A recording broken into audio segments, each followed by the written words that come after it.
things to synthesize. Okay, Manny, It will contain. you ready to start the I'm gonna sing. mic check? Everybody was The original. all right, Megan and Larry, Mazel Tov. Happy birthday. This one. All right,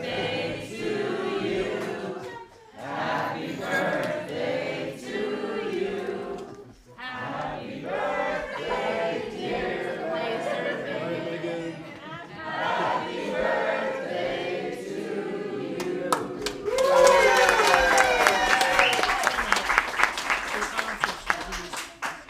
You know, the old joke the rabbi says is, before I give my speech, I have a few words to say.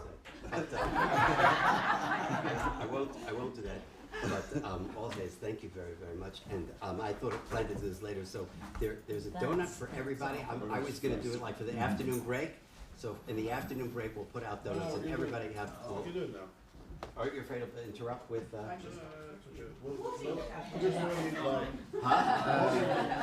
They're not. This is just dry. Anybody who wants a donut now can have one now. There are plenty of them. If you want to have one. Well, I think the way to do this, is to Starting point for is discussion. to have that. Oh, yeah. Some things where you could, You're the one, I'm the second. yeah, no, I agree. I'm just saying it's a beginning. But I'm going to say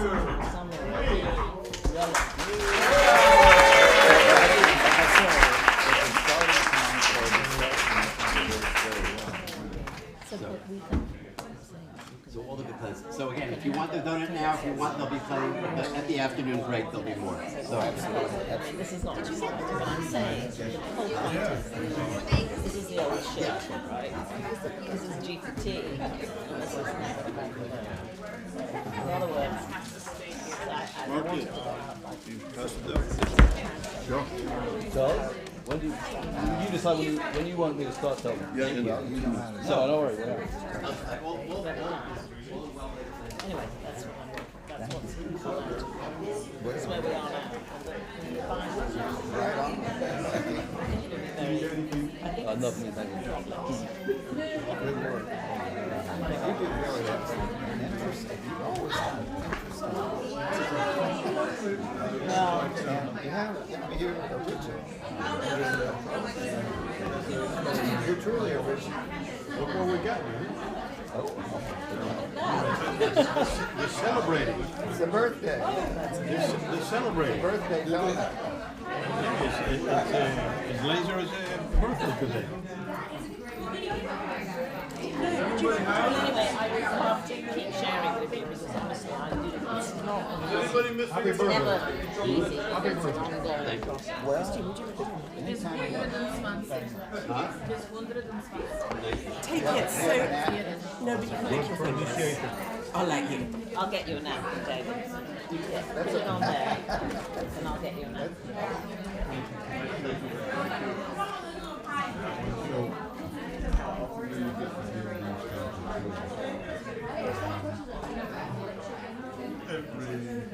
Okay.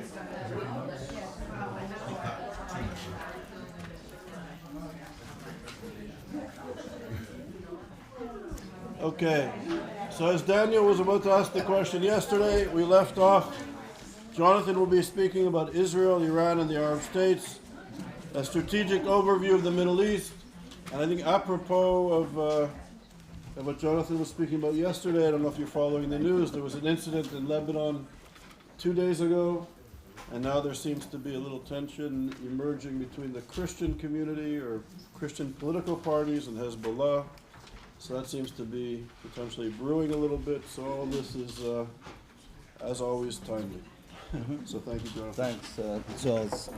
So good morning to everyone. Yeah, so as Charles said, yesterday I gave a talk here which was very focused and specific on a very narrow question to which I attempted to delve quite deeply, which was the issue of Hezbollah and Lebanese Hezbollah and the Jews. And what I want to try to do today, I guess by contrast, is to take a much broader view of our region, Middle East region, and to try to outline what I see at least as the main players and groups of players and strategic trend lines in the region. To begin then, let me say the following. It's a common misconception of the Middle East to see it as a place of more or less uninterrupted instability and strife and conflict. This is a somewhat simplistic view for the following reason.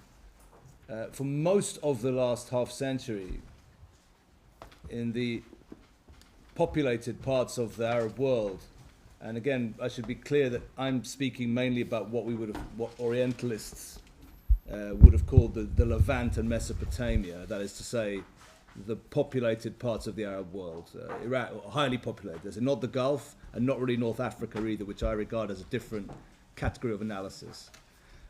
For most of the last half century, in the part of the Arab world with which I'm concerned, the situation was not one of uninterrupted instability, but rather one of a kind of curious and sclerotic stability or stagnation in which regimes failed at more or less every measure of success in terms of they failed to develop economies, they failed to develop political systems, they failed to develop civil societies, they failed to develop effective militaries, they failed even to develop national identities on a deep and profound level, and yet the regimes, having failed at everything, succeeded at one thing. But the one thing is probably the most important thing of all. They succeeded at survival. In other words, they failed, but they stuck around. And the result was a kind of sclerotic stagnation and nevertheless stability. Now, this description notably applies both to pro-Western regimes and to anti-Western regimes. In the pro-Western side, we would include, for example, such regimes as Hosni Mubarak's regime in Egypt. And in the anti-Western side of the same ledger, so to speak, we would include, of course, the Assad regime in Syria, the Saddam regime in Iraq, the regime of Ali Abdullah Saleh in Yemen, the regime of Colonel Muammar Gaddafi in Libya, and so on. This long period of sclerotic stability and stagnation ended very abruptly, just over a decade ago. It ended in the process of revolutions, counter-revolutions, civil wars, elections, which we initially collectively misnamed the Arab Spring, and nobody called it that for long, but we know what we're talking about. The wave of unrest and change that began in Tunisia in late 2010, quickly taking down the regime of Mr. Bin Ali, and then spread to Egypt, where it destroyed the regime of Hosni Mubarak, and then spread to Syria, where it birthed and ignited a very, very brutal civil war, which in many ways is still not concluded, and spread thence to Libya and to Yemen, and in a different way to Iraq and to Lebanon, leaving in its wake, this wave, a litter of destroyed and broken regimes. This wave has now largely passed. In other words, from the vantage point of 2023, if we were to look around the Arab world and try to find a place where change is being led from below by mobilized crowds in the streets, we would be hard put to find such a place. So in this shallow sense, a wave of change has come and a wave of change has passed. Shallow because, of course, none of the underlying issues that produced the wave of change that began in late 2010 have been adequately addressed. It's not that the wave of change came, solved the problem, now everything's fine. The wave of change came and broke and departed and changed the region, but not necessarily in a more positive way. So as we watch as analysts the wave depart, the natural question we ask ourselves is, okay, what does the landscape look like now? What has changed and what has remained the same? In this regard, we can first of all say the obvious point, which is that more representative forms of governance have not come to the Middle East as a result of the events of the last decade and a half, sadly. But this is the case. We used to have to slightly caveat this, because we used to have to say, with the single and partial and interesting exception of Tunisia, where there is and has been a process of successful elections, we don't have to say that anymore, because thanks to the activities of current Tunisian President Kais Saied, Tunisia also belongs back in the authoritarian side of the line. So more representative forms of governance have not come. Nevertheless, something very profound has changed, and it is the following. Where before in the Levant and Mesopotamia, as I say, Syria, Iraq, and elsewhere, we saw powerful, if unsuccessful, repressive regimes. Today, across a broad swathe or swathes of the Arabic-speaking world, there has taken place a partial or even near complete fragmentation and collapse of political authority. That is to say, across broad swathes of the Arabic-speaking world today, you won't find a single entity performing all the functions usually expected of a state. Most importantly, or most primarily, of course, as Max Weber taught us, the monopoly over the means of violence. Right? Instead, in that landscape, and where are we talking about here? This description applies to Yemen, it applies to Libya, but most importantly, from our point of view, from our vantage point in Jerusalem and in Israel, it applies to the entirety of the swathe of territory to Israel's north, taking in 3 nominal Arab states between the Iraq-Iran border and the Mediterranean Sea. The 3 states, of course, being Iraq, Syria, and Lebanon. Across that whole broad swathe of territory today, we witness the fragmentation and partial, even collapse of political authority. And in the place of the state, in the place of the regime, what do we see?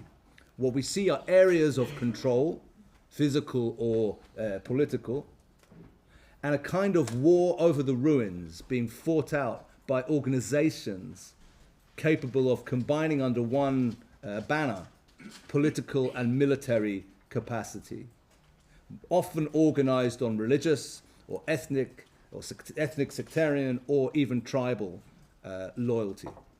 And the conflict or competition between these entities, areas of control, is the language of power or currency of power today in our region.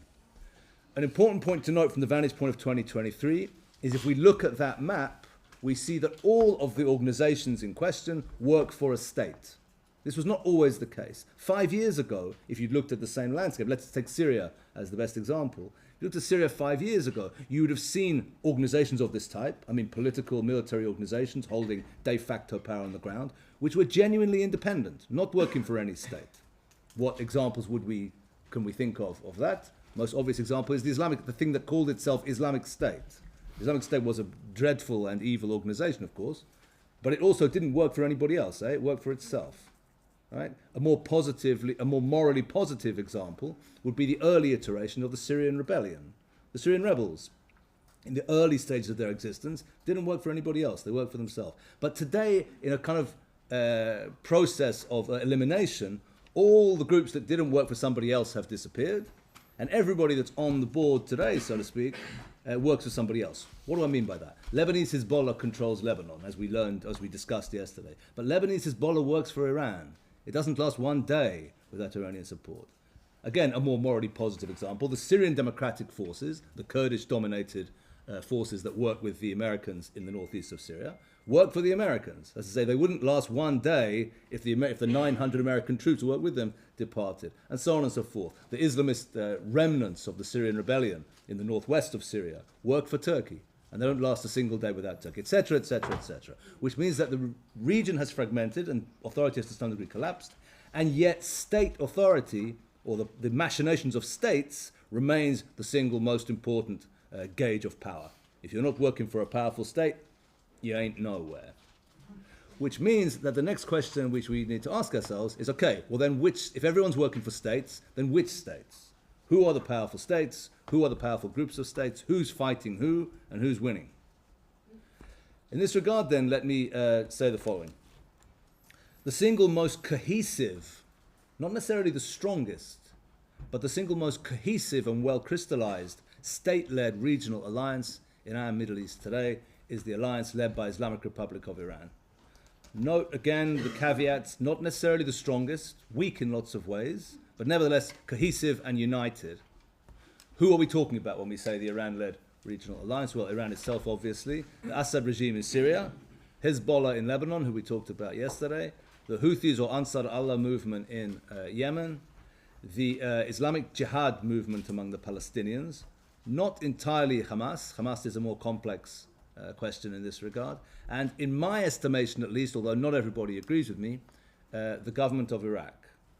As I say, I would consider, and I can explain why I think this in discussion if people want to, that the government of Prime Minister Mohammed Shia Sudani in Baghdad in fact works for the Iranians. It's a pro-Iranian, not only a pro-Iranian government, it's a government put together by forces that work for Iran. That's just a list, of course, of movements and countries. It doesn't explain why they are crystallized and strong. The reason why the Iranians are running the most well crystallized and cohesive alliance in our region is organizational. The explanation is organizational in nature. In the organizational person of the Islamic Revolutionary Guards Corps, an organization I think everybody here has heard of and is familiar with, the Iranians have a group of people whose specific skill set has proven remarkably applicable to the reality I was explaining a few minutes ago of state fragmentation and collapse and war over the ruins fought out by political and military organizations. Why? Because the IRGC, the Revolutionary Guards Corps, is a group of people whose specific skill set, whose specific job description, if you like, is the raising up of proxy political and military organizations in other states that they might serve the interests of, well, that they might serve the interests of what? If you listen to the Iranians themselves, that they might serve the interests of global Islamic revolution on behalf of the oppressed of the earth. Or if you take a more prosaic way of looking at it, as I would recommend, that they might serve the interests of the regime in Tehran. Now, this is quite a strange type of organization. Most states don't have a parallel organization to IRGC. Right? The United States does not. The United Kingdom does not. Israel does not. It's not an intelligence organization or a counterintelligence organization, though it can perform those functions. It's not a paramilitary organization either, though it can do that too. It's a group of people whose specific skill set is the raising up of proxy political and military groups.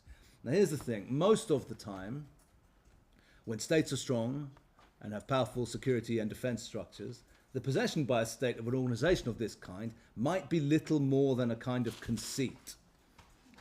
Kind of part of the way that a state tells a story to itself and to its population, that it's not just a power structure, it's also an idea.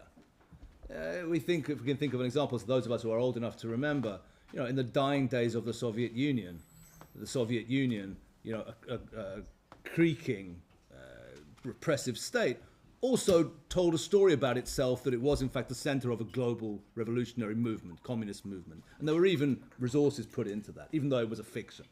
So most of the time, IRGC might not be much more than that when states are strong. When the IRGC tries to organize in Bahrain or in Saudi Arabia, it doesn't last very long. When it tries to organize in the UK or in the US, it gets somewhere here and there, but it's dealt with by a powerful state. But here's the thing. When states have collapsed and fragmented across the region, in the way that I described they have a few minutes ago, then the possession by a state or a group of people whose specific skill set is the raising up of proxy political and military organizations in those spaces will be worth its weight in gold to the state that possesses such an organization. The Iranians possess such an organization, no other regional state does, and this is the reason, in my estimation, why you can explain the success of Iran in Syria, or success of Iran in Iraq, or success of Iran in Yemen. The Islamic Revolutionary Guards Corps, or IRGC. Is everybody familiar with this? I realize we're not Middle East people here, so Revolutionary Guards, probably most of you have heard of them. It's a parallel security structure to the official Iranian armed forces, and its job is to spread what the Iranians call their Islamic revolution, the ideas of their Islamic revolution. So if we think of the way in which, as a concrete example, in Syria, when Bashar Assad in 2012, 2013 was chronically short of loyal fighters to fight on his behalf because he couldn't trust his official army because it was full of people maybe not loyal to him. The Iranians, IRGC came, observed the problem and said, no problem, Bashar, we are going to create for you a parallel armed force of loyal people to this official Syrian army. And they did so. They called it the National Defense Force. And this force was recruited and armed and trained and deployed by Islamic Revolutionary Guards Corps, and it saved the day for Bashar Assad. But here's the clever thing about the way it works. It saved the day for Bashar Assad, but it didn't go home afterwards. Right? It didn't then happily disband and each man went off to his farm. No, nothing like that. It stuck around. And it stuck around to serve the interests not of Bashar Assad, but of Tehran. Yeah, is that clear to you? Yeah. Sure. So this is the movement we're talking about, and this is its specific skill set. As a result, we can explain Iran's success. The Iranians are not good at lots of things. They're not good at running economies. In fact, they can't run economies. As we saw talking about Lebanon yesterday, when they take over your country, the eventual result will be the collapse of the economy. They can't run economies. They can't even run their own economy. They can't run conventional armed forces. They can't run air power. They can't run conventional intelligence gathering. But the one thing which they're very good at, which is this thing we've been talking about, is very, very applicable to the moment that the region is passing through. Thus far with regard to the Iran-led regional alliance. What other alliances should we talk about if we're thinking about state-led groups competing in the Middle East space? Well, optimists among analysts back in Israel like to talk about a kind of counter-alliance to the Iranians, consisting of pro-Western states jointly worried by the advance of Iran and by maybe also Sunni political Islam, the Muslim Brotherhood and so on. You can trace an alliance, you can trace a group of this kind of countries, and if you were to ask who belongs to it, we would include under this broad definition Israel, United Arab Emirates, Bahrain, I suppose, Egypt, Saudi Arabia, Morocco, the states of Abraham Accords, that's to say. These are all states that fall broadly under that definition. The problem is that if we define the word alliance to mean what the Iranians are running, this is a much looser and less clear gathering of countries. In fact, a less highfalutin way of describing these countries would be countries that sometimes agree about stuff and sometimes don't. And unsurprisingly, when they agree about stuff, they work together. And when they don't, they don't.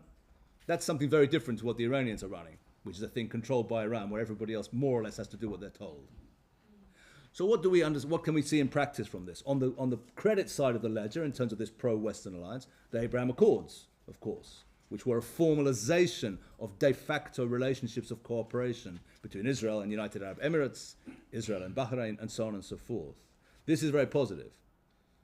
But we immediately have to complicate the picture, because if we get a bit ahead of ourselves, as some analysts in Israel did when Abraham Accords happened, and said, great, what we're witnessing is the birth of the counter-Iran power bloc, which is going together to stand like a kind of iron wall against the advance of the Iranians. Well, these people were very rapidly disappointed, of course, because in 2019 it became clear that United Arab Emirates were not interested in signing up to a counter-Iran security bloc. On the contrary, the Emiratis, when they were attacked, when their shipping was attacked in the Gulf by the Iranians, immediately went to Iran to try to make a deal, to try to have rapprochement with the Iranians. And we've seen the way, of course, that Saudi Arabia also just a few months ago had rapprochement, an agreement to restore diplomatic relations with the Iranians. What do we understand from this? That the countries in the supposed counter-Iran bloc don't see things the same way. Israel has no choice but to stand firm against Iran, because Iran is not offering Israel anything other than destruction. But that's not the case with the United Arab Emirates, or with Bahrain, or with Saudi Arabia. What those countries clearly want to do is to be friends with Israel, friends on some level at least with Iran, and stay the hell out of the way if there's going to be a confrontation between Israel and Iran somewhere along the line. So if we talk about a counter-Iran bloc, we can talk about it, but we immediately have to complicate the picture. This is not a simple picture at all. Much remains to be done, and we're not there yet if we think of this as a power alliance. There's good sides to it. There's Israeli air systems, or air defense systems already deployed in the United Arab Emirates, but there's also complicated factors regarding this. Thus far with regard to so-called counter-Iran bloc. Again, if we'd been speaking here 5-6 years ago, I or whoever else was doing the talking would have said, we need to also think about a bloc of countries associated with a kind of conservative Sunni Islamism. Countries influenced by a kind of Muslim Brotherhood outlook, if people are familiar with that. And we would have included in this group Republic of Turkey, the Emirate of Qatar, probably Hamas in Gaza, and a number of other movements.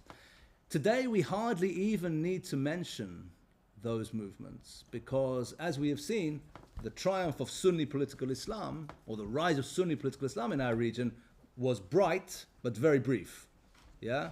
Remember, the Muslim Brotherhood came to power in Egypt in the first free elections in Egypt. Islamist Party came to power in elections in Tunisia as well. For a moment, it looked like the Sunni Islamists would come to power in Syria. They came close, yeah, in 2012, 2013. But all of that has gone now. Out of power in Tunisia, where they lost elections and went home. out of power in Egypt, where they suffered a military coup and went to jail, out of contending for power and for a great extent out of existence in Syria, where a bloodbath conducted by the Iranians and Assad destroyed physically the Sunni Islamist rebellion. So we don't have to think, at least for now, very much about the Muslim Brothers and their ilk. And again, if we'd been here 5 years ago, we'd have said we should also include in our discussion the very extreme Salafi jihadi Islamist groups, ISIS, Al-Qaeda and so on. But again, in 2023, fascinatingly, we don't have to spend a huge amount of time on those movements, because the Islamic State, so-called, was destroyed by the Americans by late 2019. And Al-Qaeda still exists. It's out there in the dust somewhere. But it's not making a huge amount of impact or noise, at least at the present time. Which leads me to the next point I want to make, which is to say the following. What does that tell us? The Muslim Brotherhood and that side of things is weak. The Salafi jihadis are weak. What it tells us is that all of the projects put in place by the people, the masses on the ground of the Sunni Arab populations, have been defeated over the last decade. Think about it. The Sunni Arabs in Egypt voted for the Muslim Brothers, but the Egyptian army removed their choice. The Sunni Arabs in the Israeli-Palestinian context voted for Hamas in 2006, last time I had a chance to vote. But Hamas remains bottled up in Gaza and facing ongoing conflict with Israel. The Sunni Arabs in Lebanon, nobody knows what they want, but what they've got is Hezbollah. And for sure they didn't choose that, right? That was imposed from without. The Sunni Arabs in Syria wanted the Sunni Arab rebellion. They were the ones who crewed the rebellion. It was destroyed by the Assad regime. And Sunni Arabs in Iraq, well, I'm sure they didn't all want this, but the main political project that we all know about that emerged from the Sunni Arabs of Iraq over the last decade is Daesh, is ISIS, is Islamic State, which of course was also defeated. Which means that all the way across the region, from the Iraq-Iran border in an uninterrupted crescent, all the way down to Egypt, what you have Sunni Arab projects that have been defeated. We should not assume this is forever. In other words, we should not assume that we can just ignore now the political will of Sunni Arab peoples in the populated parts, the heart of the Middle East. One way or another, they will put their voices back into our reality. And the bad news, or the not great news, is that most of the indicators are when Sunni Arab populations among Palestinians or in Iraq or in Syria get a chance to choose, they tend still to choose political Islam. Right? Political Islam tends still to be the default choice, not necessarily forever, but certainly at the present time. This is something also to think about. Lastly, before we move to our discussion, I would like to talk a little bit about the role of global players in this complicated picture of the Middle East. And the three countries I want briefly to discuss are the United States, Russia, and China. Just in a few sentences on each. With regard to the United States, I think probably we can agree that the Americans on the popular level, not only the elite level, are heartily sick of the Middle East and want very much not to be involved with it anymore. America has urgent strategic challenges with regard to the rise of China and with regard to the Ukraine war. And the United States also had two relatively unsuccessful interventions into, well, Afghanistan's not really the Middle East, but we say the Middle East and Central Asia, into that region over the last 2 decades. One of these was completely unsuccessful, of course, and ended, frankly, in defeat and failure, which was the intervention into Afghanistan. The Iraq invasion is a more complex picture. It wasn't a complete, even though it's seen, I know, here in the UK as a complete disaster, and Blair, the killer, and all that stuff. Actually, the Iraq invasion has some very positive results as well as negative ones. There is a working democratic system in Iraq. Real elections take place. This is not nothing. So in Iraq, it's a more complicated picture. But nevertheless, 2 interventions that are not seen as ringing successes, let's say, over the last 2 decades, which cost a huge amount of money and a huge amount, or large amount of American lives too. The end result is there is no energy in America at all, not on the left-wing side or the right-wing side, for new interventions inland and upstream in the Middle East. There's a desire, if possible, to stay out. And what this is producing, I would suggest, is significant ripples in the region itself. One of the main reasons why the counter-Iran bloc has not crystallized as much as we'd like it to into a clear power bloc standing against Iran is because many of the Gulf states don't think the Americans are going to be there to stand behind that alliance, which makes them want to hedge their bets rather than to stand very firmly. So the American desire to kind of stay out is producing result. It's entirely understandable from an American point of view, and it doesn't mean that the Americans are completely leaving. They're still the most powerful global player in the Middle East. They still have their military bases in Chirlik, in Turkey, Al Udeid, in Qatar, and so on. The system of bases that they've built across the region is still there. The Fifth Fleet is still in the Gulf. The Sixth Fleet is still in the Mediterranean. The Americans are still the key guarantors of such order in the region as there is. But they are not about to step in and try and transform the region the way they did 2 decades ago. They've got lots to do elsewhere.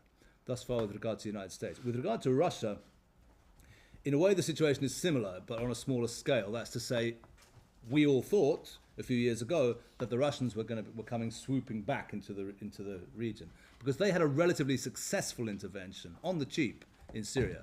They intervened on behalf of their client Bashar Assad, and they succeeded through extremely brutal and cruel means, some of which I witnessed close up as a reporter, in imposing their will on Syria and keeping their boy in his seat. So in this respect, they were very successful. But Russia is, as we now see in Ukraine, a very limited and weak country in many ways. It projects an image of strength, but behind that is not clear strength. They looked very strong in Syria because they were fighting against very, very weak opposition. Right? If you're fighting against a force like the Syrian rebellion that doesn't have any air capacity and not even any air defense capacity, and you've got an air force of, middling to good quality, you can get what you want, and the Russians did. But as we see in Ukraine, when you put the same military machine against a force which has been trained for a decade by NATO, they do a lot less well, and they're stuck in this strategic quagmire in Ukraine now, which means they also don't have time and bandwidth for the Middle East anymore. There aren't going to be any new Russian adventures in the Middle East for a long time to come, and even the one adventure they successfully concluded, which was in Syria, they're currently bleeding resources from there to send them to Ukraine. The S-300s, which we used to see in Khmeimim Air Base in Latakia province in Syria, is now on the Ukraine-Russian border. The same systems, we can trace it. Yeah? Even volunteer fighters are being recruited in Syria now to go to fight for the Russians in Ukraine, by the private military contractors that you're familiar with, Wagner and the others. So the pipeline, which used to lead from Russia to Syria, is still operating, but in the other direction now. Stuff is being taken from Syria to use back home in Russia and in Ukraine. So the Russians are not going to have time or energy for new interventions in the region. And lastly, and maybe most fascinatingly, China. What does China want in our region? As I think Professor Uzi Rabi discussed yesterday, I caught the end of his talk. What the Chinese want in our region is they want trade routes. You look at the map of the world, if you want to bring goods from South China, from the coast of South China, to markets in Europe, you have to get them there somehow. And the way you get them is through the waterways or the landways of the Middle East. That's the way that the planet is built. So what are the Chinese doing? What the Chinese are doing is making alliances and building. They're building ports, and they're trying to build railway lines, and they're building roads, and they're building alliances so they can have trade routes running through the Middle East. What is the Chinese interest in the Middle East? This is very important. The Chinese interest is stability. The Chinese don't care. I deal quite a bit. I've visited China several times, and with their embassy in Tel Aviv, I speak to them a lot. They don't care about ideology. They couldn't care less if the government rules in the name of this or that political ideology, but they care about stability. The government has to be able to rule. The government has to be able to guarantee that if China comes and builds you a port and invests billions in building a port, that port will not fall to some crazy revolutionary organization in a year's time, or indeed will not be blown up and damaged by such an organization. The Chinese value stability and they value security. They talk to everybody. So yes, they do have, from last year, a 25-year agreement of strategic cooperation with Iran. But at the same time, they were also just attending the Arab Business Conference in Riyadh in Saudi Arabia because they need resources, they need stability, and they're happy to talk with whoever in order to bring those along. With China, of course, there remains a question mark, which is the following. I don't have the answer to it, I just know we have to ask the question. The question is the following. That's how China currently has an interest in security and stability in the Middle East because it wants trade routes to Europe.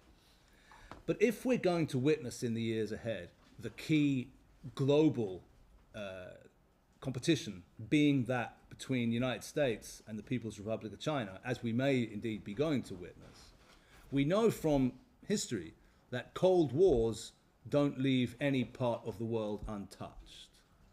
When there's a Cold War, everywhere in the world is either with one or other of the players, or it's in play, or it's in competition. That's the way it was between America and the Soviet Union.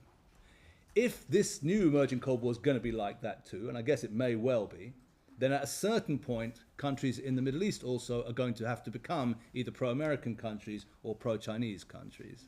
And at that point, we are likely to witness the emergence of a very powerful anti-Western alliance led by China. We're not there yet, and we shouldn't be simplistic and sort of alarmist by saying that's already there. It's not. But it may be something which may emerge in the years and decades to come, and that's something to look out for. Finally, just final point before we move to our conversation, just I guess a couple of words on where this whole game stands right now. What's cooking in terms of immediate tactical developments. In this regard, I would say that from an Israeli point of view, there's some concern because there is a sense that partly as a result of the internal unrest in Israel around the judicial reforms, I mean, not only that, because of a number of other factors too, there is a sense that on the other side, there is growing confidence. There's a growing sense that Israel is weak, Israel is in trouble, and therefore it could be a good time to start pushing forward to see how far they can get. That's a very dangerous prospect, of course, because actually Israel is not weak, Israel is not helpless, and Israel will, of course, defend itself. But if the other side has a perception of weakness, this can lead to conflict or friction, even if nobody really needs that. So if we think of the events of the last months, if we think of the terror attack or attempted terror attack which took place in March, when a terrorist came down from Lebanon carrying a very powerful IED, very powerful improvised explosive device, which he tried to place close to Megiddo. And in the end, he was apprehended and then killed, and the explosion went off, and one person was blinded, which is tragic, but not much less than what it could have been. But this is an ominous point, that Hezbollah felt confident enough, the pro-Iran side felt confident enough to send a guy down directly from Lebanon. If we think of what took place then in April, when 34 missiles were fired, or rockets were fired, from southern Lebanon to Israel. Again, this is an indication of reckless confidence on the part of Hezbollah, on the part of the pro-Iran side, which can lead badly. If we think of the stammering way that our security establishment responded as well to that attack, it was reported that the Israeli military said these missiles or rockets had been launched without the knowledge of Hezbollah. Somebody, probably Palestinians, had just come in and set up these rockets. Again, as I said yesterday, I've spent time as a journalist in southern Lebanon. I've traveled across the villages and towns there. And like everybody else, when I heard that, I said to myself, look, I like our security establishment. I'm on our side here. This is just nonsense. This is just an insult to the intelligence. The notion that anybody can come into one of the most tightly controlled areas in the world, which is Lebanon south of the Litani, controlled by Hezbollah, and set up rockets and missiles and launch 34 of them at Israel. And Hezbollah goes, oh, we didn't know that was going to happen. We had no idea. We don't know. Nonsense. Of course they knew. And it was a projection of weakness by Israel to say, well, we think Hezbollah didn't know, because what they were saying was Hezbollah is not going to be held responsible for this. And this is worrying. So we're passing through a moment now of some tension as a result of a perception by the pro-Iran side that Israel is going through a moment of weakness and disarray. Hopefully we'll get through this moment without a real fire breaking out, but we should bear that in mind. More broadly, this conflict of the pro-Iran side, which has advanced across the region very considerably because of the events of the last decade and a half, remains the most central, I would say, conflict system in our Middle East today, and it is going to play out, and its playing out, I think, will define the strategic story in the region, so to speak, in the years to come. So on that happy note, I will now be quiet, and we have left plenty of time for discussion. Thank you very much. And we have plenty of time for discussion. Please don't feel you only have to ask a question. I'm also quite tired of the sound of my own voice. I imagine you may well be also. So do feel free to make a comment or to agree effusively with what I said, or even to take issue if you really want to. And I look forward to the conversation. Yes, Imani, please. I wanted to ask two questions. So the first one is, do you think that Saudi Arabia or Iran is more powerful in the Middle East?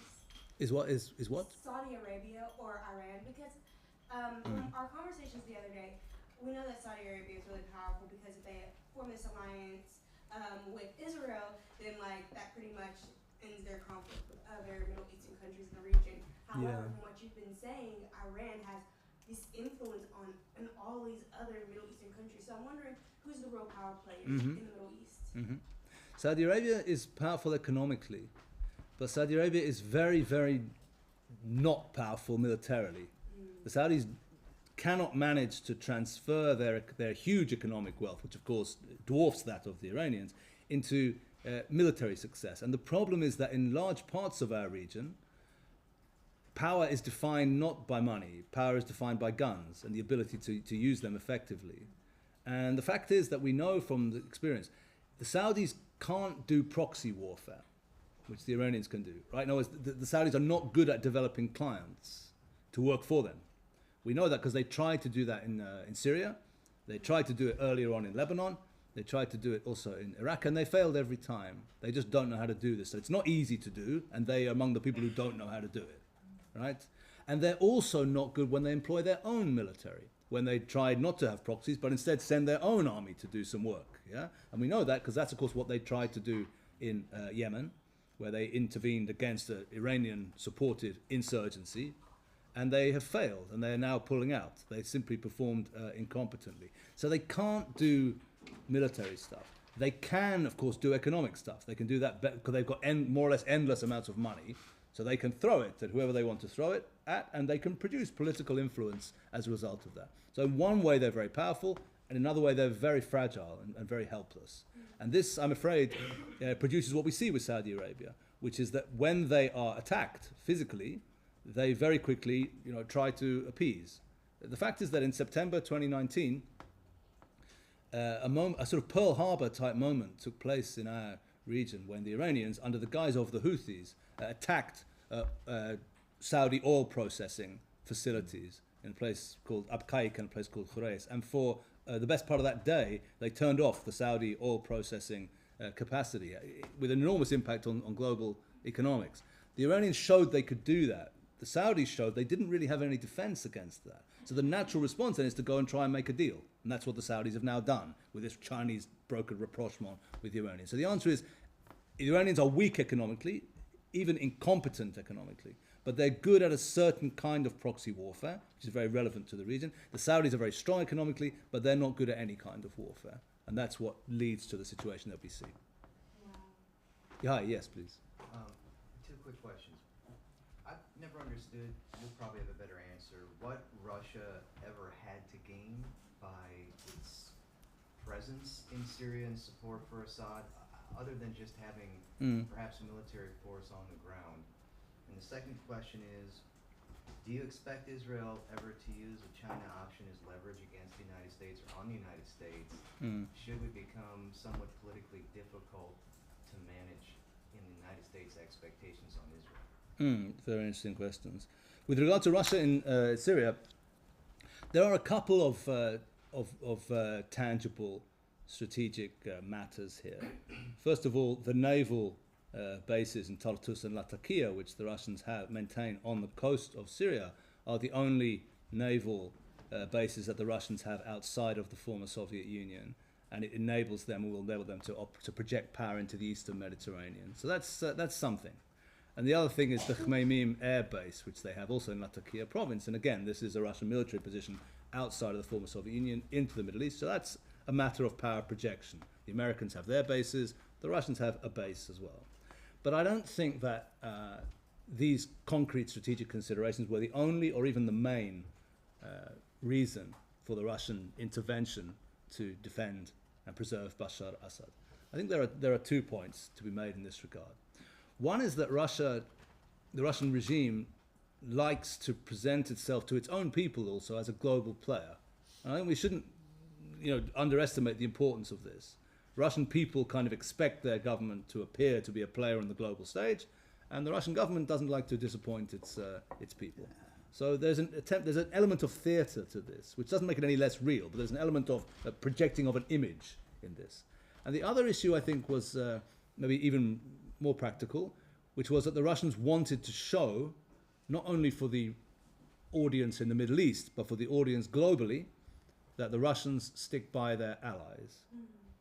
That it's a good lesson to learn. If you want to ally with somebody who will look after you when you get into trouble, you might think of allying with us. This is the message the Russians wanted to give. They weren't projecting that message in a vacuum. What they were actually saying was, unlike the United States, which, as you can just observe, because this was just after Mubarak fell, if you remember, and Bin Ali fell, unlike the United States, which will back you until you get into trouble and then throw you in the trash, we, on the other hand, will use all methods available to help you if you get into trouble. And this was the message they wanted to deliver regarding Bashar Assad, and they delivered it. As it turns out, they then got into trouble in Ukraine, so this all means a great deal less than it seemed to mean 6, 7, 8 years ago. But that was the message I think they wanted to deliver, and they delivered it. With regard to Israel and a China option, Israel doesn't have a China option. Israel trades very robustly with the Chinese, as the Europeans and as the Americans do, and will continue to do so. But Israel does not have, Israel cannot do what the Gulf states are currently doing, what Saudi Arabia has currently successfully done.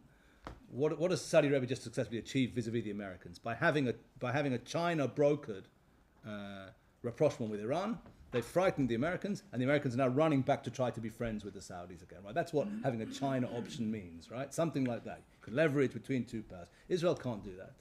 And the reason Israel cannot do it is because the Americans know perfectly well that Israel doesn't actually have a China option, i.e. that unlike with Saudi Arabia, the things that Israel urgently needs, not only weapon systems, but also diplomatic support, the Chinese will never provide. It is a fact which we must face, that during the Second Intifada, maybe during Operation Cast Lead, maybe during the Gaza War in 2014 also, Israel very probably would have been facing international sanctions, United Nations Security Council approved sanctions, had it not been for the American veto. There is no way on earth that the Chinese will ever use their veto on UNSC in the way that the Americans do. Which means that the Americans know, and Israel knows, and the Chinese know also that Israel does not have a China option. The Chinese last September opened a port in Haifa port.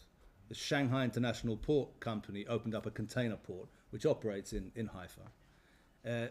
I'm told by people who know about this stuff that will be the last major Chinese infrastructural project in Israel. The Chinese are probably not even going to bid in the future for projects of this kind because they know that Israel will not grant them the tender. And the reason Israel will not grant them the tender is because the Americans came to Israel after the Shanghai Port Company in Haifa and banged on the table and said, never do this again. And Israel won't do it again. We simply have to be aware of the fact that we don't have, or Israel does not have options of the kind that some other countries have because of the nature of its needs and the nature of its security challenges. And as a result, there is no option of that kind, which means that when Netanyahu a few weeks ago announced that he was going to China, before he got the invitation from Biden, most people didn't say this is smart diplomacy. Bibi's a very smart guy, but nobody said this is smart. Everyone said, what are you doing? This is nonsense. Go to China by all means if you want, but you're not fooling anybody. Nobody thinks that Israel is able to play China and America against one another. It's just not a possibility. Thank you. Yes, please. Regarding outside powers' involvement in the Middle East, I don't think it's a secret that China's economy has seen better days, and it looks like they're heading into a very significant demographic crisis that will affect them for decades to come.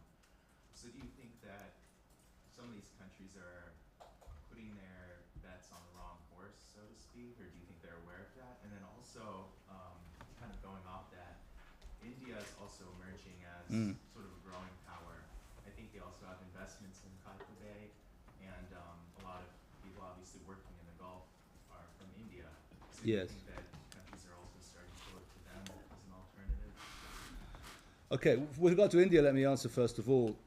India is a rising power, and India is a power of increasing strategic importance in the Middle East. And the good news from an Israeli point of view is Israel's relations with India are fantastic.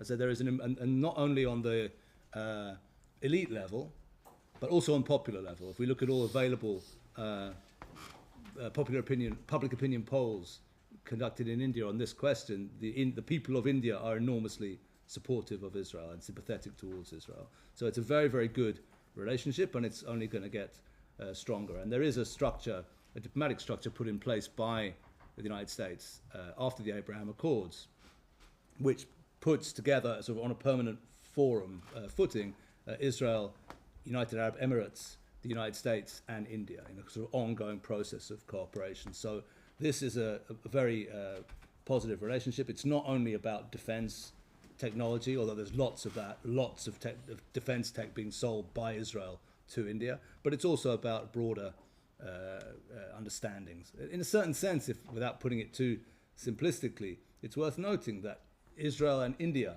are each side of the heartland of the Muslim world, right? If you think about it, when you go east of Israel, the Muslim world begins, and when you go east of Pakistan, it ends, right? You reach India. So there is this natural, I think, sort of strategic commonality and understanding. I work quite closely with the Indian embassy in Tel Aviv. I have a sort of ongoing gig with them, advising them and so on. And I know that the Indians are very appreciative of Israel's ability to cut through red tape and act and respond to issues very quickly. They contrast again us with the Americans in that regard. They say, you know, when we had Mumbai and we had an immediate terror issue, Israelis just came and were willing to help. What do you need? What do you want? Here's what we can offer. In Western countries, things can take longer. They like that aspect. So it's a very positive and encouraging relationship. Regarding China, putting bets on the wrong horse. Look, I mean, I think the point is that China has not yet, I think we all agree, China has not yet fully emerged as a strategic competitor to the United States, and current events indicate maybe it will take even longer than we thought. But I don't think anybody yet thinks they're already there. So I don't think anybody who had the choice of being friends with the Americans was kind of putting all their eggs in the Chinese basket. Nobody did that. What happened was that countries in the Gulf specifically tried to hedge between the two, and I think they'll continue to try to hedge between the two because it makes sense for them. Countries that had no option of being with the Americans, like Islamic Republic of Iran, you know, tried very hard to think of China as their sort of strategic backer. But, you know, that's not there yet. The Chinese don't see them that way. The Chinese want to be friends with Iran, but also friends with Saudi Arabia, and also friends with Israel. Yeah? So it's not a question of people, I think, nobody put all their eggs in the Chinese basket. The Chinese are not there as a kind of total peer competitor to the Americans yet. And I agree with you, it may be the case that it's going to take them a lot longer to get to that place than we thought, if indeed they ever get there. Yes, please. Thank you. What Welcome. I appreciate the most about your presentation was the clarity of how you describe the relationships. Thank you. Because I read the Wall Street Journal and the New York Times every morning and had no clue. So I think. Okay, good. So in the progressive spaces, there is, all they care about is a pro-Palestinian right of return position. Where do the Palestinians and all of the problems between the Palestinians and the Israelis fit into what you described? Sure. First of all, it's an interesting point, and you asked the question in an interesting way, because as I'm going to try and outline, the Palestinian issue fits very neatly into all this. As I say, the Israeli-Palestinian conflict is a Middle East conflict among other Middle East conflicts par excellence, with a lot of characteristics which are shared, as I'll suggest in a moment, by other Middle East conflicts. But it's interesting, isn't it, that that's kind of true factually, and we can demonstrate that. But in terms of the way these conflicts are perceived in the West, in the spaces that you're talking about, the Israeli-Palestinian conflict is seen as something entirely original and totally different and unrelated to other conflict systems and processes in the Middle East. And of course, this is a completely incorrect and misleading way of seeing both the Israeli-Palestinian conflict and the Middle East. So I would say that in the progressive spaces, or the spaces that you're talking about, unfortunately, people have been enormously miseducated regarding the nature of Israeli-Palestinian conflict, which I guess in these spaces is seen as a kind of conflict between good and evil, between pure good and dreadful evil, with us playing the part, of course, of dreadful evil, and racism against anti-racism and progressiveness, and it's none of those things. None of those ideas really fit what's happening between us and the Palestinians, and therefore these people have been enormously miseducated, and we have a problem. How does the Israeli-Palestinian conflict in fact fit into the description which I've been trying to give of the region? I would say it fits very easily in the following sense. The Israeli-Palestinian conflict is a conflict between a group of Sunni Arab Muslims and a non-Arab, non-Sunni group. Right? That's basically what it is. Between the Jordan River and Mediterranean Sea, there are two populations of roughly equal size, the Palestinian Arab largely Muslim side and the Israeli Jewish side, and they are in conflict with one another. And at the moment, the Israeli Jewish side, not necessarily forever, but we sincerely hope for a long time, is winning and is the stronger group. Now that description exactly fits a whole bunch of other conflicts which are next door to us.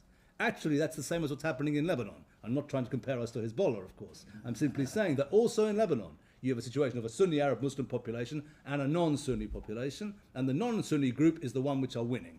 And the same in Syria, where you have a Sunni Arab majority and you have a non-Sunni regime, and the regime is winning. And the same in Iraq, where you have a Sunni Arab minority, a Shia Arab majority, and the Shia Arab majority is winning.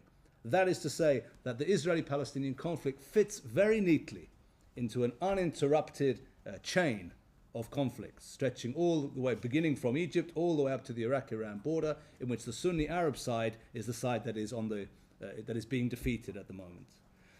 It fits also even more interestingly into an ongoing situation of what I call, at least, and not only me, the late Abba Evan, Israel foreign minister, coined this term. Israeli-Palestinian conflict fits very neatly into a system of wars of Ottoman succession, if we can put it that way, right? Which, of course, the Shia-Sunni conflict in Iraq and the conflict in Syria and in Lebanon are also wars of Ottoman succession. What does that mean? All these areas were under the Ottoman Empire. The Ottoman Empire collapsed, of course, in 1918. And these are all conflicts between different ethnic and religious groups which all lived under Ottoman Empire and which are now still in conflict as to the post-Ottoman arrangement. Right? We, of course, want the post-Ottoman arrangement to be a Jewish state in as much of the land of Israel as possible. And on the other side, the people there want the arrangement to be, a Muslim Arab state on the entirety of the land in question. So we're arguing. And same in Lebanon, same in Syria, same in Iraq. So Israeli-Palestinian conflict fits very nicely and neatly into the patchwork of the post-Ottoman Levant and Iraq. Levant and Mesopotamia, as we use these geographical terms. In this respect, this is what we're dealing with. Try and explain that in the spaces where you're talking about, and I know it's very, very difficult, because people say, no, you're trying to change the subject. What actually is happening is apartheid or this or that. It's very difficult, because people have been enormously miseducated. What can we do? We can try to educate. I guess there's nothing else we can really do. Yeah? So that's what we're trying to do. Yes, please, James. What do you see Russia's growing influence in parts of destabilized Africa? How will that impact what's happening in the Middle East? Yeah, interesting question. Well, I'm not sure how it will directly impact our region, except in the sense that the Russians are very keen on Central African Republic and other areas, as you know, where they are extending influence. And they are doing much better there than they do in the Middle East. It's Russian private military companies, right? It's not the Russian army. It's Wagner and these kind of folks. And as it turns out, they operate in a certain way, which is in a certain brutal and ruthless way, which gets them results, right? The French and others can't match this, and the Russians come in and they use who they use, and they do very well. I think it's going to continue to be a focus for the Russians in time ahead. My sense is there's more and more of this in a number of African countries, but I don't think it has an immediate knock-on effect regarding the Middle East, certainly not our part of the Middle East, because we're kind of separated from that geographical area. And one country which maybe is an exception to that would be Sudan, of course. I mean, Sudan is a country which straddles Africa and the Middle East, we can say. And what there is now, of course, is an ongoing de facto civil war right now in Sudan. And undoubtedly the Russians have an interest there. They're on the side, of course, of the rapid reaction forces, the insurgent forces. And we'll see how that plays out. But largely, I think this is about Africa, and it's separate, I would say, to Middle East. Yes, please. This is the question that I asked. Oh, okay. Well, you next, yeah. Please, go I ahead. asked yesterday, which was if you could elaborate on the alliance between Sunni Hamas and Shia Iran. Mm-hmm. Yeah, first of all, when we talk about this Sunni-Shia divide in the region, it has analytical application. In other words, yes, this is a real thing, and it does impact events. But it's complex as well. It doesn't mean that the Sunni-Shia divide is a kind of always useful map which we can kind of apply to the region and go, okay, so these people will not work with these people because these ones are Sunni and these ones are Shia. Real life is much more complex than that. And the fact which we see in the Iranian case is the Iranians are very happy to make use of and support Sunni insurgent forces when it suits them to do so. What would be good examples of this? Don't forget that the Iranians supported the Taliban also in their insurgencies against the Americans. The Taliban, you couldn't find two more natural enemies or adversaries than the Taliban and the Iranian regime in terms of their belief and ideology. But they're happy to help them if they think that they're fighting against the Americans. Al-Qaeda as well.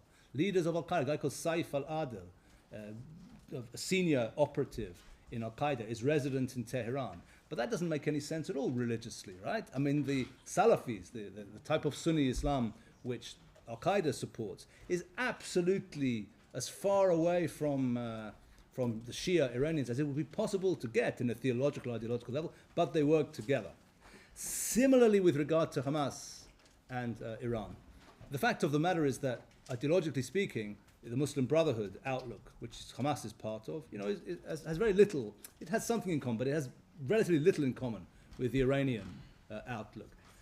I mean, I don't want to get too much into the weeds with this, but I'm qualifying it slightly because one should remember that when you talk about the Iranian regime and Hamas, we're not talking about classical Sunni and Shia Islam. In some ways, we're talking about modern ideologies which have emerged from these religions. And these modern ideologies, in some ways, resemble one another. They're all both anti-Western, both anti-American, both anti-Jewish, and so on. But there are real differences. And nevertheless, they work together. From the Iranian point of view, vis-a-vis Hamas, Hamas has two applications. The obvious one is that the Iranians like anti-Western forces and they're happy to back people who are fighting the West. But there's something much more important for the Iranians regarding Hamas. The Iranians want a way into the Israeli-Palestinian conflict because they think that the Israeli-Palestinian conflict will be a generator of legitimacy for them in a space in which they have a legitimacy problem. Two problems, actually. One is that they're not Arabs, they're not Arabic speakers. And secondly, that they're not Sunni Muslims. And they're trying to project influence and gain status in an area overwhelmingly populated by Arabic-speaking Sunni Muslims. What they think is that the Israeli-Palestinian conflict is the great cause of the Sunni Arabs. So if they can sort of wave the Palestinian banner, it will help them to gain status and popularity. The other thing is that simply ideologically, they are also very much committed. They believe in the cause of the Palestinians. They believe in destroying Israel. They believe in returning Jerusalem to what they regard as Islamic rule. Yeah? So for that reason, they're very keen, for those reasons, they're very keen to align with the Palestinians. Remember, however, that the Hamas-Iran relationship is complex and filled with friction. Hamas, when the Syrian uprising began, and when it looked like there were going to be emerging Sunni Islamist governments across the region, in Egypt, in Tunisia, maybe in Syria, Hamas did something which turned out to be quite silly. Like many of us, they misread the runes, they misread the map, and they took their headquarters out of Damascus, and they went to Qatar, to Doha, and they went to Turkey, and even went down to Egypt a little bit. In other words, they tried to align themselves with what they thought was an emerging Sunni Islamist power bloc. Unfortunately for them, as we've already discussed, that power bloc never came into being. It was an illusion. It lasted for a few months and vanished. Since then, Hamas has tried to get back with the Iranians. They kind of went back cap in hand, so to speak, to the Iranians and said, we're sorry, we didn't mean it. Can we be friends again? And the Iranians, well, we can, but it's going to take time. So it's taken time for them to rebuild their relationship. What does that episode show us? It shows us that the relationship is not a totally comfortable one for Hamas.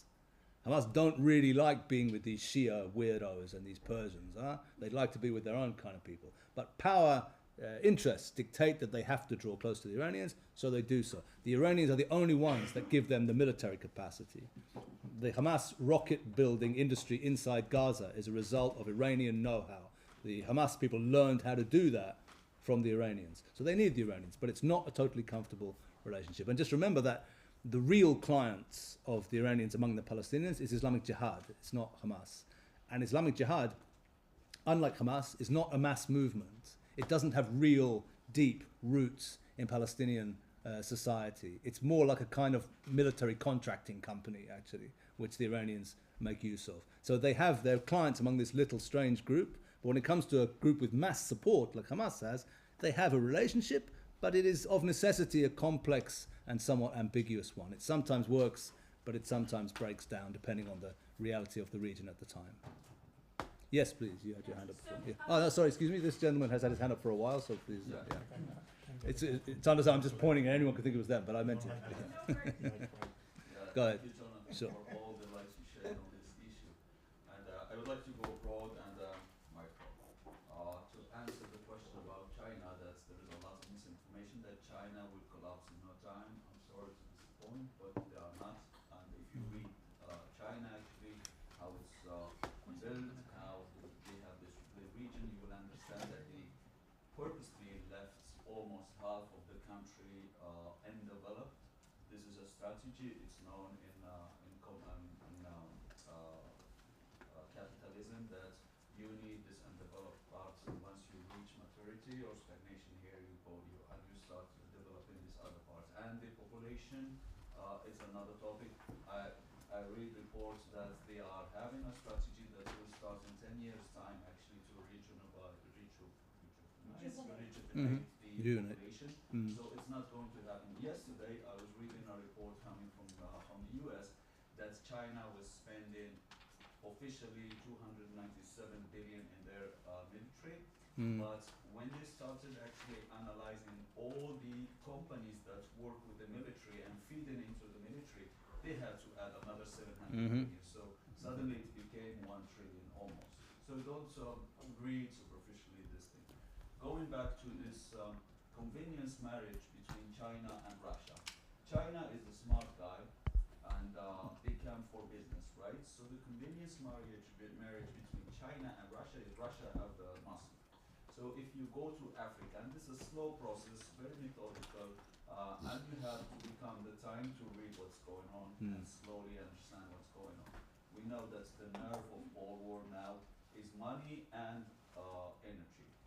So if we read what's going on with the energy now with Nord Stream pipelines and cat of feeding Europeans into with energy, what's going on is that we started looking into another problem, right? Crowds coming from Africa. We know that Nigeria is the 5th producer of energy in Africa. So there was a plan actually to build a pipeline coming from Nigeria through Mali, then Niger perhaps, or directly to Algeria and then to Europe. And there was another plan to build a pipeline coming, narrowing all the shores of the 15 countries, as you know, in Western Africa, ECOWAS Union, coming to Morocco and then going to Spain and feeding. So that would be countering the Russian influence in Europe. What happened is that we've seen Wagner coming into the region.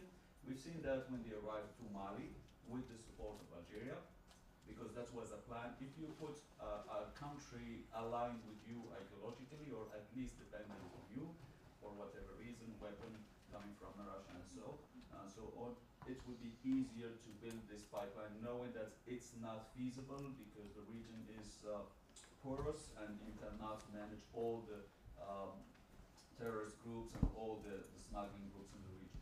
So going back to what I said, this marriage of convenience. Wagner arrives to poor countries, poor African countries with no resources. So the only way to pay their services is in resources. So Wagner comes, controls the resources, and they need a buyer. You have China. The West will never agree that Wagner arrived here. And many say like, okay, it's very ambiguous if Wagner worked with Russian Secret Service, and maybe not. It's not ambiguous at all. It's totally the case. Absolutely. We know that it's totally the case. We see now what's happening with Niger, right? With the production of uranium and so on and so forth. And we see that Russia is the main sponsor over there, and Wagner are already there. And we know that there were rumors about Russian naval base in Algeria and Wahran. I don't know if you heard about it. I'm not sure if I'm aware of that. Yeah. So this is why Blinken just yesterday reported to the Congress to analyze what's going on with Algeria and Russia in the territory, because they reached like some military advisors came from that region. So okay. So now, if you look how Russia methodically actually is controlling the South Mediterranean. So, and why they went to Mali exactly? because you will destabilize north of Nigeria. It will destabilize Nigeria, and they started creating and feeding money into Boko Haram and other factions. If you read, like, Nigeria is a huge country with at least 90 different ethnicities and all clashing. Military, all armed, they all have. So if you have a hand into just creating problems, whenever there is a plan to create some kind of solution for the Europeans, that would clash and the problems will start and it will never happen. And the government will just back. Going back. Can we? I do want to have time for some other questions. So can we move? Can you move to a conclusion? Yeah, to the conclusion. Yeah. Okay, let's go to the conclusion. Yeah, please. Now, if we go to the conflict between Israel and the Palestinians, I think from my lecture from very far away, but reading a bit what's going on is that the stakeholders are legion. Stakeholders in this issue are legion, and there are many interests in this conflict to remain. At the same time, other major actors in the region are playing a different role. If we take the case of Iran, this is my question. I'm sorry. Okay. No, it's fine. Yeah. So the question is, we have BRICS coming, right? So what do you think about Saudi Arabia and Emirates joining BRICS? Includes more likely. And the other one, what do you think? Is it a way to reach a solution, a clear solution, even if there is no agreement, to target the snake's head or to start with tentacles? You mean regarding Iran? Yeah, okay. Well, with regard to first of all, thanks for the intervention regarding African science. I learned from it, and it's very useful. And it kind of also answers James's question better than I could, so I hope it was useful to you also. With regard to them joining BRICS, yeah, I don't think it's necessarily a matter of massive significance, but it's part of a general process, I think, in which the West and Europe is ceasing to be the obvious center of economic and therefore geostrategic power. And if they move towards BRICS, this is another way station or indication along that road. I think that the Ukraine war and the response by the Gulf countries to the Ukraine war is another indicator of that. The way in which they were reluctant, didn't simply sort of jump behind the American side, but in fact, on the contrary, both verbally and practically, with regard to the issue of oil production, refused to play ball with the Americans. Said, no, you have your problem in Ukraine. It's not our war necessarily. And this, I think, is a part of that broader process. Regarding the head of the snake, or head of the octopus, whichever metaphor we're reaching for, I'm very much of the school of thought which says that we should focus on Iran itself,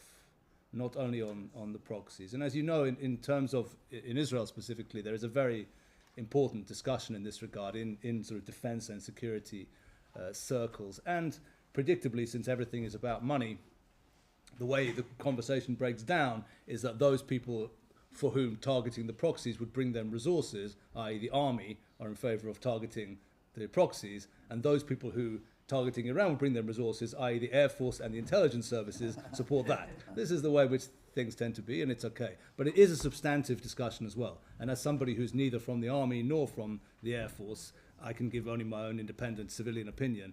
I think that if you want to really address the issue of Iranian regional advance, you have to target Iran itself. It doesn't have to be by aerial bombing. I don't mean that we should send the Air Force tomorrow. I mean that you have to focus on and put resources into weakening the Iranians at home. The fact is that the Iranians are deeply vulnerable at home. It's good that you asked the question because we didn't really talk about this. When we look from the point of view, I look at it most of the time, of the Iranians in the Arab world, they look very strong. They're strong in Syria, strong in Lebanon, strong in Iraq, strong in Yemen, and so on. But if we look at the Iranians from the point of view of Iran at home, the regime is extremely weak. This is a regime which cannot husband its resources. It can't do water management at a time when the world is getting, as we know, drier. It can't educate its population. It can't inspire the loyalty of its population. Iran has just been through 6 months of massive internal unrest following the murder of this young woman, Mahsa Jina Amini, for not wearing her hijab in the legally required way. The unrest is now dissipating because of the brutal repression. But the regime understands this was the first time since 1979 when massive demonstrations of people were calling not for new elections, not for Mr. Raisi instead of Mr. another one, but for death to the regime. Yeah, so the Iranians are immensely vulnerable at home, and I'm absolutely of the opinion that we, in terms of Israel, but also the West, should be putting resources into helping the insurgents and the demonstrators inside Iran to weaken the regime at any level possible. And if it becomes necessary at a certain stage, which I think it will, if we learn that the Iranians are attempting a breakout towards testing a nuclear weapon, if we have that few months window of opportunity, then I think there will also be military action, certainly by Israel, against Iran. And I personally would, in that instance, be one of the people supporting that. So yes, absolutely, just trying to concentrate on the proxies is not a way. It's not a way even to defeat the proxies. If you concentrate on the proxies, you won't even defeat them, and you certainly won't defeat the regime itself. We have to concentrate on the head of the octopus, I think. Yes, please. Yeah. You've referenced the instability within Israel. Mm. So I'd like to know just your opinion of where that's going to go and the implications for security for Israel. Yeah, sure. Well, thank you for that. Certainly, if we reach a point, which I hope we don't reach, in which the court, in a few months' time, votes that declares null the Knesset vote on the reasonableness issue, the last vote they had, and then the government refuses to obey what the court has said, then we're into huge and uncharted waters and hugely dangerous waters from an Israeli point of view. I sincerely hope that better, wiser counsel will prevail, by the way, on both sides, not only on the government side, also on the side of the people opposing the government, that we can reach some form of compromise in this regard. Frankly, from my point of view, I'm somebody who, I understand the need for reform of our legal system. I'm not one of the fundamentalists who's absolutely not, the court system is fine, the current balance is fine. No, I think the court has overreached itself since the 1990s, I get that. But frankly, from the point of view simply of a concerned citizen, which is what I am, I would like the entire package currently to be placed on hold. Not because there isn't a need to reform the legal system, there is. Not because some of the arguments on the side of those promoting reform are not good arguments. I think some of the arguments are good. Simply because it's not worth tearing the country to pieces for the sake of legal reform, even if the reform is needed. Even if you agree 100% with the package, which I don't, it's still not worth pushing that through if the cost is that the Air Force and the Army become not fit for purpose in a few months' time. And with regard to air operations, I'm not from the Air Force and I'm no expert at all. But what I hear from people who are is that pilot, and I know from friends who are Air Force people, to be an effective combat pilot, you have to be training all the time. You have to be training all the time. If you don't train for a month, already you're not as good as you were. So we can't have a situation in which you start to have mass refusals of service by combat pilots. It's absolutely a situation we cannot get into. And if it means that we have to simply abandon what may even be a partially needed process of judicial reform, fine. That's less important than keeping our society together and keeping our armed forces together. That is my view. And as we hear from Bibi, if we want to at least to believe what he's saying, his most recent interview, he said that they want to do one more piece of legislation with regard to the makeup of the the committee which selects judges. Unfortunately, this is not some small extra detail. This is a real hot button issue as well. So when the Knesset comes back in October, I fear that we're in for another chapter of this. I find it deeply worrying, and just to underline it, I've already said it, my view is simply that the whole reform package, the whole issue should be placed on ice, and that's it, immediately starting today. Yes, please. I have a quick question, which is that the way that you described the Israeli-Palestinian-Arab conflict was as part of just a religious conflict of Sunni, Shiite type conflict. Yeah. Okay. Here's my question. When Jordan illegally annexed Judea and Samaria, why was there no conflict there? Or am I wrong? Oh, no, you're right, sure. Because, well, okay, the answer is that the Sunni Arab nationalities which exist now are of relatively recent vintage.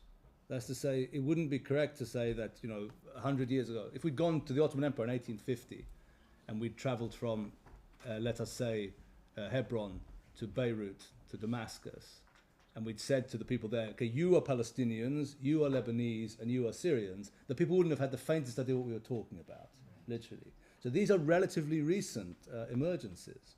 And certainly in the case of Palestinian identity has emerged as a result of opposition to Israel. In a certain sense, the Palestinians are the Levantine Arabs who are fighting Israel. That's kind of what Palestinianness is to a degree. So this is the obvious reason, is that, you know, when the population of Judea and Samaria or the West Bank was under Jordanian rule, they did not experience that as an occupation. They didn't regard it as occupation. They were being ruled by a Sunni Arab king. Okay, this is a natural, normal state of affairs. Excuse me? And who are they on the ground? Also Sunni, right? Sunni, absolutely. Yes, absolutely right. So the real markers of authority and legitimacy were possessed by the Jordanian kings in the eyes of the people there. There was no question of rebellion. The rebellion is against the fact that it's non-Arab and non-Muslim rule.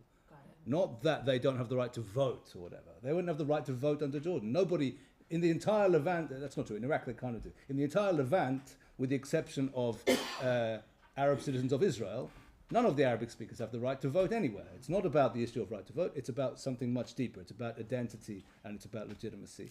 By the way, it's an interesting thing to note, as a student of Arabic language, I was interested to learn, when I learned a while ago, that the expression, in Arabic you say the word for occupation is ihtilal, right? The Zionist occupation, American occupation. There is no phrase used in Arabic, it doesn't exist, the ihtilal al-Osmani, the Ottoman occupation. If you say that to an Arab, from one of my Arab friends from Jerusalem, from my neighborhood, they would go, no, obviously, what do you mean? This is a nonsensical term. What do you mean Ottoman occupation? No such thing, right? He said, wait a minute, but the Ottomans ruled without the consent of the people, huh? They didn't ask the people of Jerusalem, can we rule Jerusalem? They just ruled. So how is this not an occupation if other things are occupation? The answer is because the Ottomans were Muslim. So it's not occupation. So this is the point. Yeah, so this is the important point. And I think we are out of time, unfortunately, but... Oh, yeah. About that, could you? About that specifically, I'd have to think about it. But in terms of research on the Middle East, when I was asked to provide a reading list for this talk, I deliberately said to the guys, I'd rather not provide a list of books. Instead, I provided a list of online resources, websites that you can consult for ongoing knowledge about the Middle East. And I had a list of 5 of them. Sharq al-Awsat newspaper was one, Al-Monitor was another. And I encourage people who are interested in this stuff to consult with those websites regularly. And thank you, and see you again.